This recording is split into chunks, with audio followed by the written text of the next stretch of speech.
Lake County is kind of unique. We have the largest natural lake entirely within the state of California. We also have a very large and robust agricultural industry. We have a population of less than 60,000 in the county.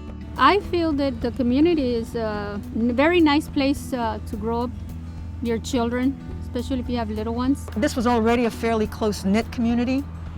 There are people who have been here 4 to 6 generations. This is a community that has a lot of history, way back to Native American tribes that gathered on this mountain range. What people have learned here in Lake County is that you do need to take some personal responsibility and have that personal preparation and be ready as much as you can. Part of it is the fact that we are a little more isolated. This county's been hammered for the last 5 years with fires, floods, more fires, and now a disease epidemic. La experiencia ha sido un poco terrible, ¿no? Porque en los últimos 5 años hemos tenido incendios. And I mean, it's every year there has been an additional fire. You got to be prepared. Wildfire is going to happen here.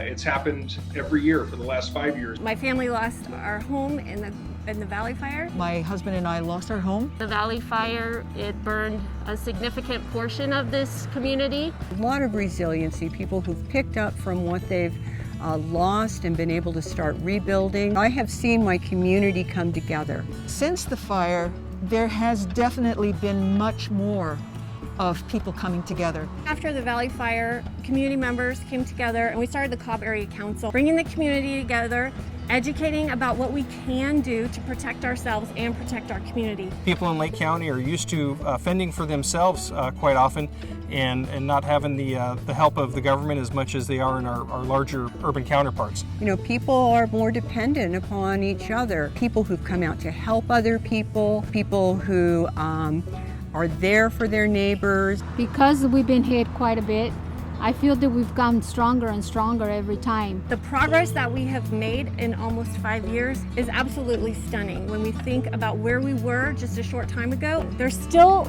so much work to be done, and we can never take our eye off it. Realmente, en el transcurso de 5 años no hemos estado preparados como creo que deberíamos de estar. There's a lot of people who still don't take evacuation seriously or emergency preparedness. And that is one of our concerns. When you look at wildfire, it doesn't recognize rich or poor. It doesn't recognize people who can run versus people who have a car or anything like that. Really what people need to do, especially this year, is know what you're going to do in an evacuation. Have that plan ready. Be prepared. Set up your go bag.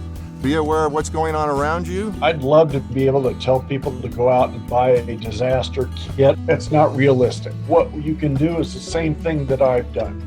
Do it incrementally. I knew I needed more batteries. I knew I needed more flashlight. For somebody that's either wheelchair bound or somebody even in my position, you should really have a couple local contacts that you touch base with, and also to let people know where you are. With our times now, we don't know that you might be stranded for a little bit before you could get to a shelter or to your temporary evacuation point. So important to keep your medications in everywhere you can grab them and run. Also, remember to have gas in your car. In times of emergencies, you may not be able to access gas. Don't put off till tomorrow to get your go bag prepared. Make sure you have water and some shelf-stable snacks in there. It's also a great idea to have some cash on hand in smaller bills so that you don't have to make change. Why not be one of the people who has prepared enough that you're not only going to help yourself, but you may also be able to help somebody else. And then we can all be safe together. Emergencies can happen at any time, but if you have a plan, you can be ready. These are the 5 steps of disaster preparedness to keep you and your community safe. Tip number 1, Lake Co Alerts. Make sure to get your alerts on your phone. Google Lake Co Alerts. Tip number 2, make a plan. Have a plan to get out of your house, a meeting spot, and also a way to get out of your neighborhood or your town. Tip number 3, prepare your go bag. Make sure that you have your bag ready to go. Tip number 4, build a stay box. Make sure that you have everything that you need if you have to shelter in place. Tip number 5, help your friends and neighbors. Be conscious of who in your neighborhood would need help and how you can help them. Make sure that they are supported. Don't forget about your animals. Make sure that you have supplies for them too in case of evacuation. Check out the Disaster Ready Guide at ncoinc.org.